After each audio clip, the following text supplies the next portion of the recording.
আজকে মুসলমানদের এতটাই দুর্দিন, মুসলমানদের আগেও দুর্দিন ছিল কিন্তু এতটা দুর্দিন ছিল না। এখন মুসলমানদের পরিস্থিতি পরিকাঠামোটা কত খারাপ। আজকে মুসলমান একটাই কারণ, সেটা হলো আল্লাহ তার রাসূল সঙ্গে ভালোবাসা মহব্বত প্রেম প্রীতি নেই। এই জন্য আজকে আমাদের এই দুর্দশা। যদি মুসলমানের আল্লাহর উপরে রাসূলুল্লাহর উপরে যদি মহব্বত ভালোবাসা থাকতো তাহলে এই জাতির কোনোদিন দুর্দশা হতো না, এই জাতির কোনোদিন কষ্ট হতো না, এই জাতি কোনোদিন মার খেত না, লাঞ্ছিত হতো না, ঘৃণিত হতো না, এই জাতিকে বেইজ্জতি হতে হতো না। আজকে আমাদেরকে সবাই চোখ রাঙিয়ে কথা বলতে লেগেছে। মুসলমান দেখলেই যেন একটা আতঙ্ক আতঙ্ক ভাব অন্য জাতি। কিন্তু বলেন তো, পৃথিবীর জমিনে সব থেকে শান্তি এবং প্রিয় সেটা হলো ইসলাম এবং মুসলমান। কিন্তু অন্য জাতি অন্য ধর্মের মানুষরা আমাদেরকে অবজ্ঞা, অবহেলা, অবহেলিত ভাবে। পৃথিবীর জমিনে বহু ধর্ম আছে, বহু জাতি আছে, কিন্তু আল্লাহর কাছে সর্বশ্রেষ্ঠ জাতি, আল্লাহর কাছে সর্বশ্রেষ্ঠ ধর্ম, সেই ধর্মটার নাম হলো ইসলাম, সে জাতির নাম হলো কি? মুসলমান। সর্বশ্রেষ্ঠ জাতি পৃথিবীর জমিনে সেটা হলো এবং মুসলমান। আমরা এত ভালো, এত জাতি ভালো, সব ভালো, তারপরও এই জাতি ইসলাম। আমি প্রায় জায়গায় কথাটা বলি, আজকে আমার বাড়ির পাশে বলছি তা নয়, আমি আজকে আসাম থেকে 3 দিন পরে বাড়ি ফিরেছি। 3 দিন ছিলাম, বেলা 2টোর সময় বাড়ি ঢুকেছি। বাড়ি ঢুকে গোসল করে খাওয়া দাওয়া করে আবার বেলডাঙ্গায় জালসা ছিল, ওখানে জালসা সেরে মাগরিবের নামাজের পরেই ওখান থেকে আবার এখানে এসেছি। আমি প্রায় বলি আজকে আমাদের মুসলমানদের ভিতরে নামাজ নেই, রোজা নেই, কুল নেই, কলমা নেই, উত্তর নেই, দক্ষিণ নেই, কিচ্ছু নেই। নবীর ভালোবাসা, নবীর উপরে যে প্রেম মহব্বত ভালোবাসা, সেটা এই জাতির ভিতরে। আল্লাহর উপরে যে আমাদের হুকুম, আল্লাহ যে আমাদেরকে বিধান দিয়েছে, এই বিধানটা আমরা জাতিরা, আমরা মুসলমানরা এটা মেনে নিতে পারি। আজকে বলুন, আল্লাহর সব থেকে বড় হুকুম কি? কে বলতে পারবেন? আপনারা বলুন। নামাজ। আল্লাহর সব থেকে বড় হুকুম যেটা, সেটা হলো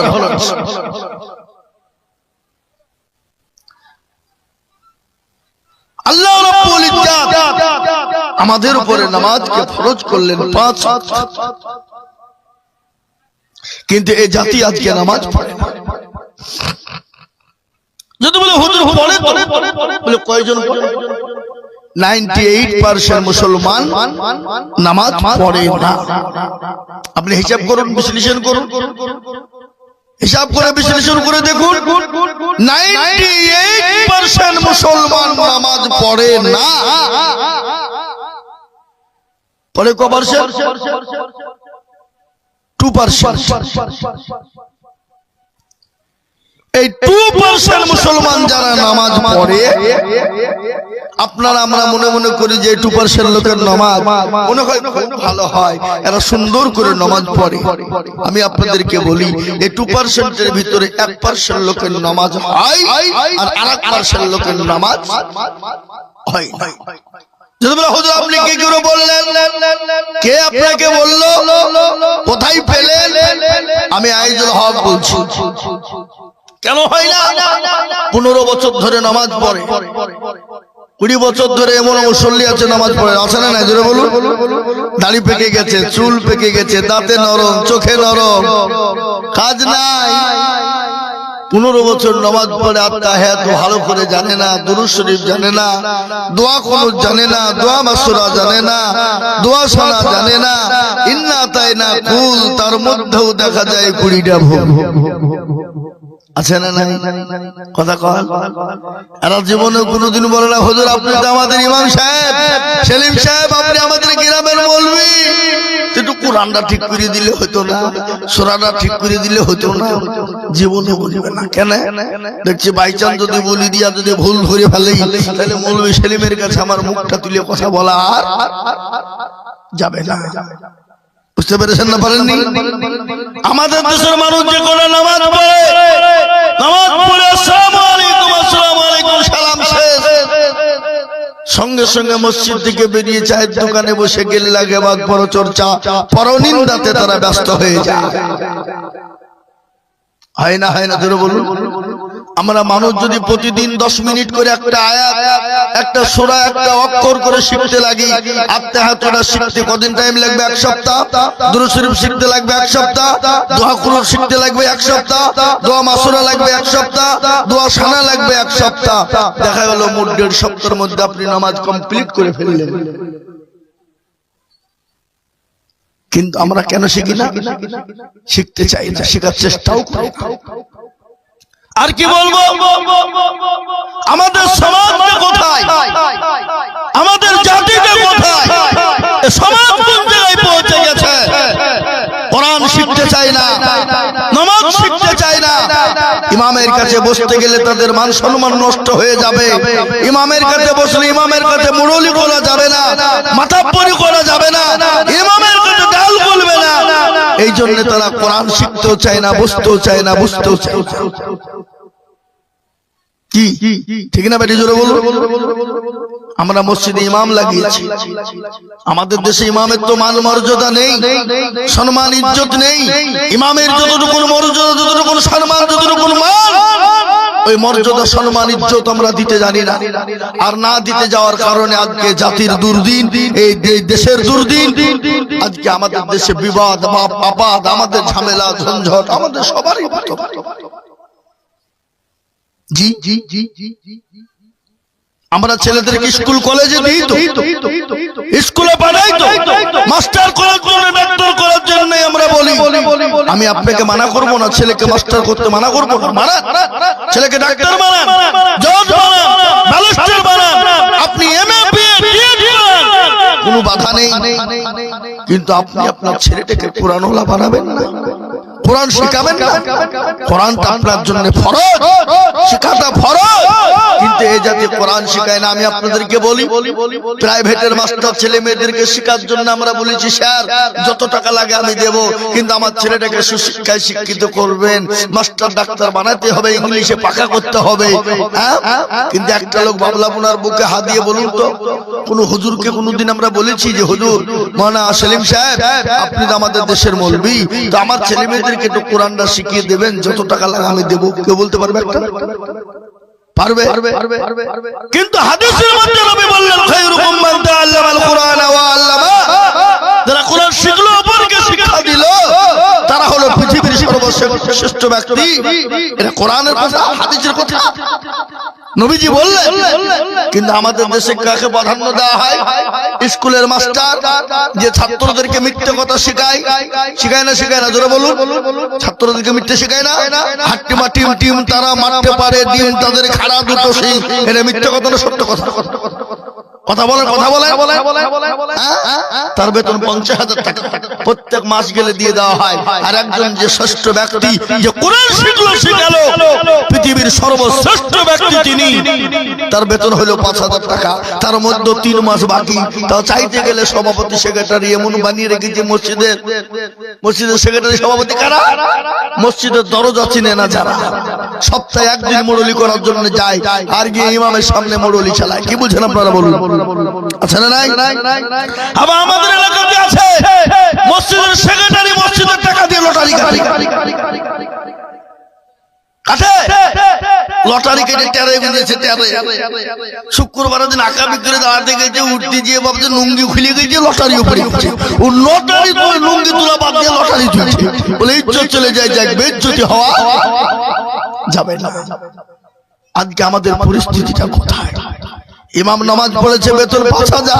আলহামদুলিল্লাহ রাব্বিল আলামিন রহমানির রহিম। আল্লাহ মাস তো শেষ হয়ে গেল, আজ ২৯ দিন, একদিন বাকি। আল্লাহ ৫,০০০ টাকা নিয়ে কি করব? আল্লাহ ছেলের জন্য ওষুধ কিনবো, স্কুলের ফি দিব, প্রাইভেটের মাস্টারকে টাকা দিব না, কি করব? আল্লাহ বিবির ছায়া কিনবো না, ব্লাউজ কিনবো, গায়রিল মাগদুবি আলাইহিম ওয়ালাদ-দাল্লিন। ফেরেশতা বলছে কি নামাজ রে? বলে একবার মরে দেখ, ইমাম কো পাঠাবো, মুসল্লি কো পিটবো। এ মুসলমান কাকে বলবেন? আজকে জাতির দুর্দিন হওয়ার কথা ছিল না, এই জাতি তো আজকে বিপদে পড়ার কথা ছিল না, এ জাতি তো আজকে লাঞ্ছিত অপমানিত হতো না, এ জাতি আজকে মার খেত না, এ জাতির কারণে তিনি মার খেয়ে গেল। আল্লাহ কোরআনে পাকে বললেন, ওয়া মা খালাকাতুল জিন্না ওয়াল ইনসা ইল্লা লিয়াবুদুন। আল্লাহ বলে, বান্দারে আমি তোমাদেরকে বানাইলাম, আমার ইবাদত, আমার বান্দাগি, আমার হুকুম, আমার নামাজ আদায় করবা। ও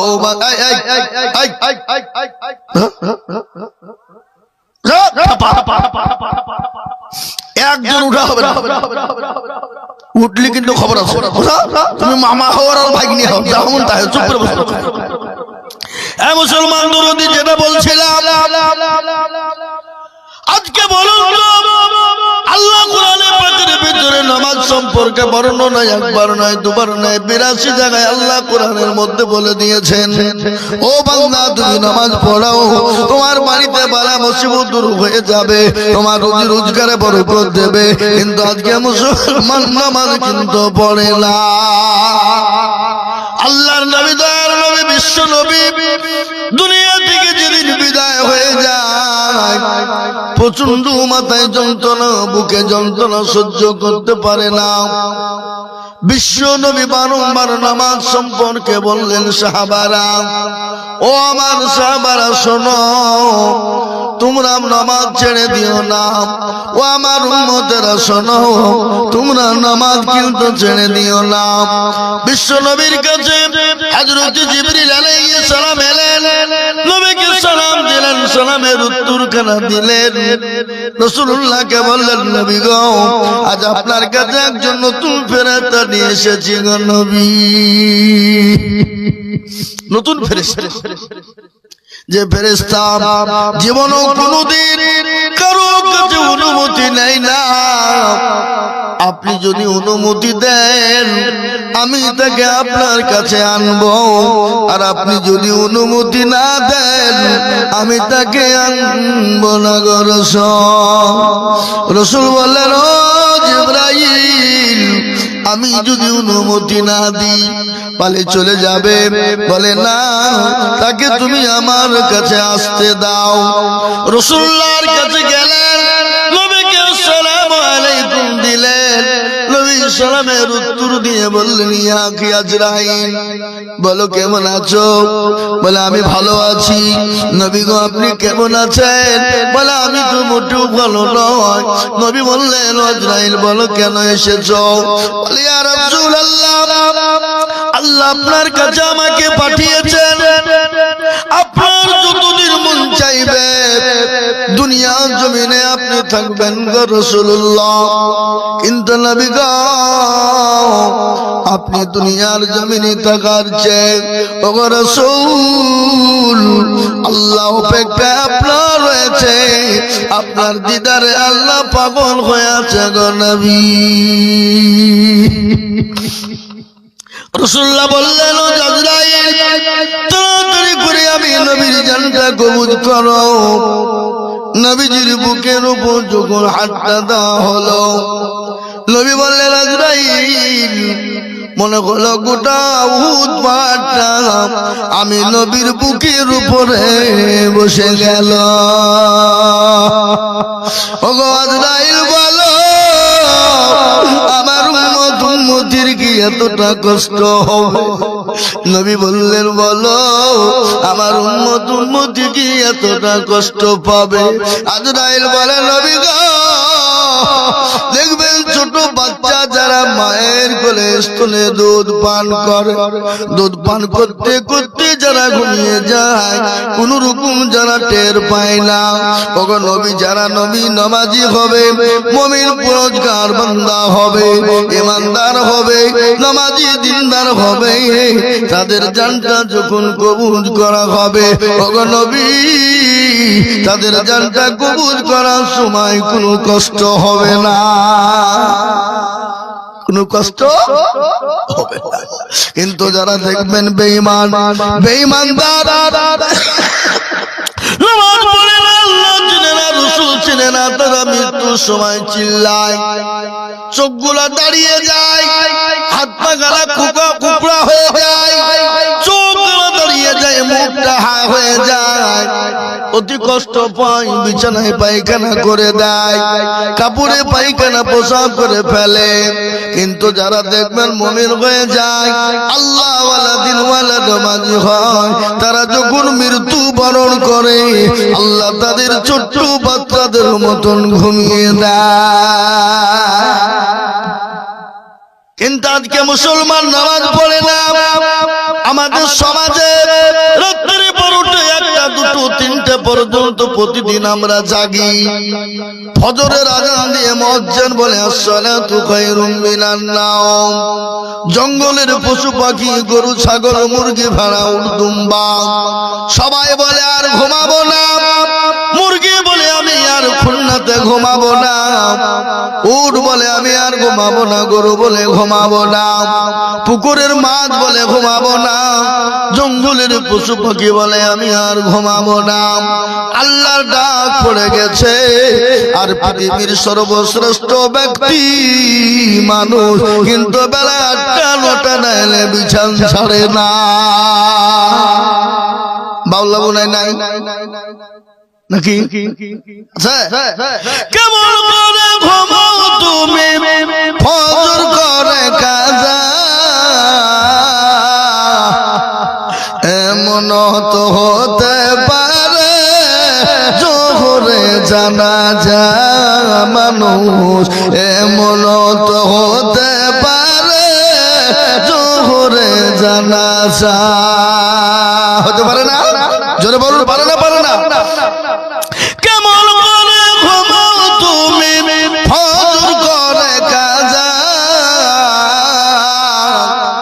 এমন তো হতে পারে জোহরে জানাজা মানুষ, এমন তো হতে পারে জোহরে জানাজা। মুসলিম হইলে জন্ম নিলে মুসলমানের ঘরে, কাফের মুমিন পারত নামাজের হালতে মানুষ, কাফের মুমিন পারত সালাতের পরে। নামাজ কবু, এই যে বলে নামাজ কবু করিও না কাজা, এমন তো হতে পারে জোহরে জানাজা মানুষ, এমন তো হতে পারে জোহরে জানাজা।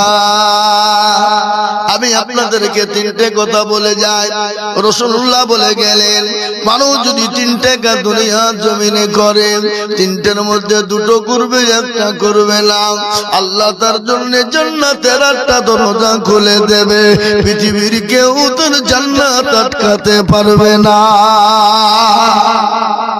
3টে তার মধ্যে দুটো করবে, একটা করবে। নবীজি বললেন ওই দুটো কাজ কি? এক নম্বর, কোন ব্যক্তি যদি 5 ওয়াক্ত নামাজ পড়ে, ওই ব্যক্তি যদি 5 ওয়াক্ত টাইমে নামাজ আদায় করে নাই, ওই ব্যক্তি যদি 5 ওয়াক্ত জামাতে উলার সঙ্গে নামাজ পড়তে পারে, ওই ব্যক্তি যেন নামাজ কোনদিন ছেড়ে না দেয়, নামাজ যদি কাজা না করে, আমার রাসূলুল্লাহ বললেন ওই ব্যক্তি আল্লাহ জান্নাতের একটা দরজা তার জন্য খুলে দেবে, সে যে কোন জনজা জান্নাতে ঢুকতে পারবে।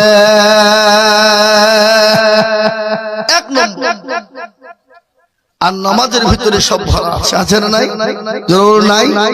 আল্লাহ বললেন ইন্নাস সালাতা তানহা আনিল ফাহশাই ওয়াল মুনকার, একমাত্র মানুষকে খারাপি, অন্যায়, রাগাজানি, অত্যাচার, জুলুম, নোংরামি, বাটপারি, চিটারি থেকে বাঁচাতে পারে, সেটা হলো নামাজ।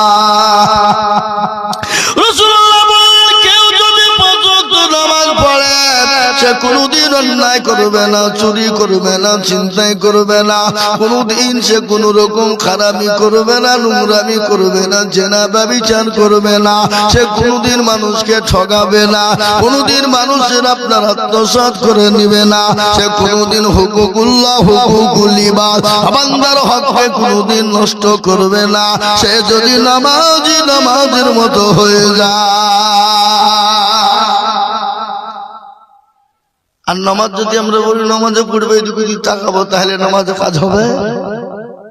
এই রমজান মাসে আমি নামাজ পড়ছিলাম, আমার পাশে একজন তারাবি পড়ছে, 1 রাকাত হয়েছে বাবা, নামাজ পড়তে পড়তে কারেন্ট চলে গেছে, আর নামাজের পরই বলছে আজ্জা শালা কারেন্ট চলে গেল রে, নামাজ চলছে, নামাজের অবস্থা শালা কারেন্ট চলে গেল, নামাজ চলা অবস্থা, নামাজ হবে?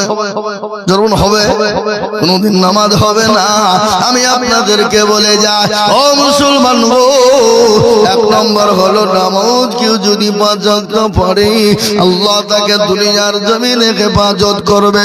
আল্লাহ কোরআনে পাকের মধ্যে বলে দিলেন হাক্কান আলাইনা নাসরুল মুমিনিন,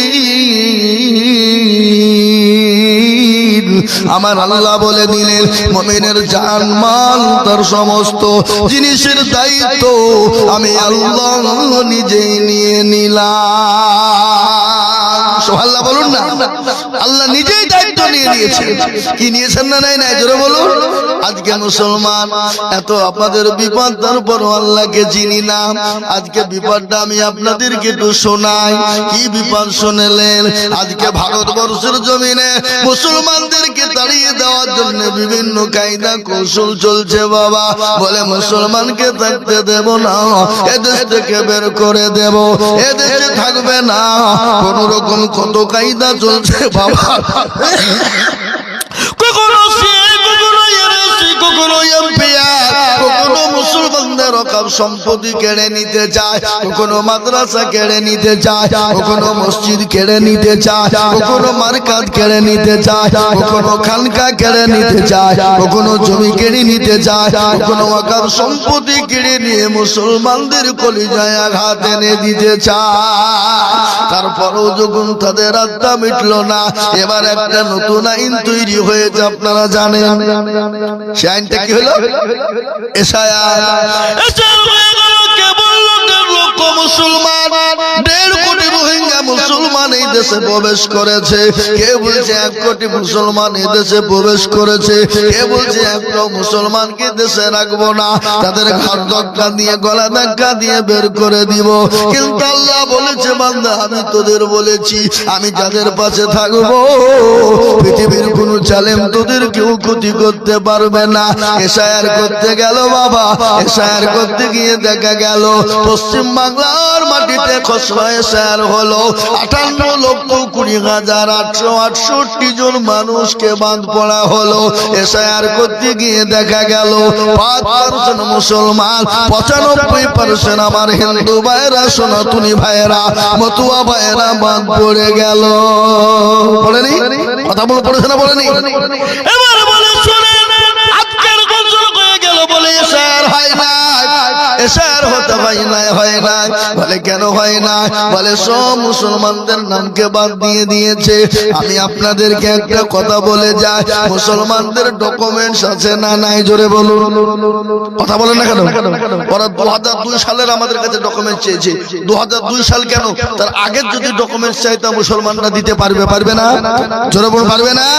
1971 ঝামেলা হয়েছিল বাংলাদেশে। এদেশ থেকে ওদের থেকে মুসলমান এদেশে আসে না, এদেশ থেকে মুসলমান অনেক চলে গেছে। কিন্তু ভাইরা অনেক আপনার কি বলে মতুয়া ভাইরা এসেছে, আজকে শেয়ার করতে গিয়ে তারাই ধরা পড়েছে। পার্শ্ববর্তী রাজ্য বিহার 40 লক্ষ মানুষের শেয়ার হলো। কত জোরে বলুন, কত? 40 লক্ষ। তার মধ্যে 54 লক্ষ হলো হিন্দু ভাইরা, আর 10 লক্ষ কারা? না, মুসলমানেরা লয়। এখানে আপনার ডোম মুচি, ডকল মুচি, কে বলে ডোম ডকল মুচি, মেতর কোল ভিল মুচি, মুন্ডা ইত্যাদি দেশি উদেশি বিদেশি সেদেশি মুসলমান বলে 10 লক্ষ হয়েছে। এই যে আমাদের দেশে 5 লক্ষ যেগুলো বাদ গেছে 5%, এগুলোও বাদ যাবে না। কারা কেরালা, বোম্বে, দিল্লি, গুজরাট এখানে সেখানে আছে, তারা আসেনি, দেয়নি, কিন্তু এগুলা দিল তারা হয়ে যেত। বুঝতে পারলেন না? আজকে কাকে ঠকাবে? কেন? আজকে তারা যেরকম উপকারে শায়ার করে মুসলমানদেরকে বাদ দিতে চেয়েছিল, কিন্তু তারা পারেনি।